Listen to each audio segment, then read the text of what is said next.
अब आप खुद ही सोच के देखिए, इंडिया के 28 करोड़ से ज़्यादा टू व्हीलर्स जो सिर्फ पेट्रोल पर चलते हैं और 1 करोड़ 80 लाख कार्स जो सिर्फ पेट्रोल पर ही चलती हैं, उनका फ्यूचर अमेरिका के द्वारा तैयार किए गए एथेनॉल के स्टैंडर्ड्स पर निर्भर करता है। रिसर्च अमेरिका की, टेस्टिंग अमेरिका की, सारे के सारे एथेनॉल स्टैंडर्ड्स अमेरिका के, और उनको वहाँ से कॉपी करके सीधा इंडिया में पेस्ट कर देना, बिना इंडिया की जोग्राफिकल कंडीशंस देखे, बिना व्हीकल कंपेटेबिलिटी देखे कहाँ तक सही है और कितना गलत, ये आप खुद ही अंदाज़ा लगा सकते हैं।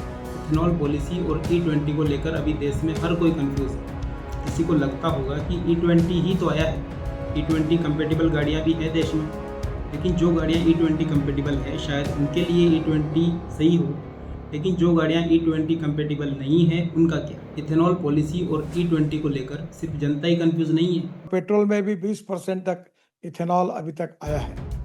अभी ट्रायल चल रही है, क्योंकि ब्राज़ील में 27% इथेनॉल जो है वो डाला जाता है, और यही हमारे यहाँ जो ऑटोमोबाइल ब्रांड्स हैं वही ब्राज़ील में उपलब्ध है।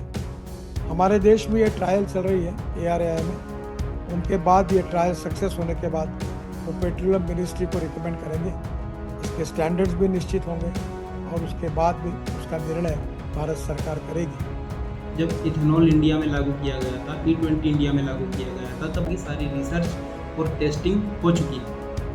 लेकिन जब देश के अलग अलग कोनों से अलग अलग केस आने लगे, गाड़ियाँ ख़राब होने लगी, बाइक्स ख़राब होने लगी, तब कहीं जा माना कि हाँ E20 से कुछ प्रॉब्लम्स आ सकती हैं।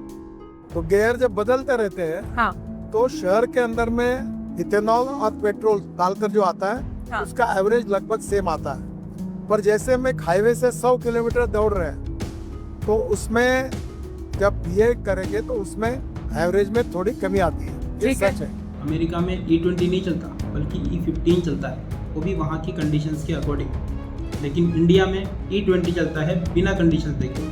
किसी दूसरी कंट्री से आइडिया अडॉप्ट करना ये गलत बात नहीं है, लेकिन उस आइडिया को इम्प्लीमेंट करने से पहले उस पर रिसर्च और टेस्टिंग ज़रूर होनी चाहिए।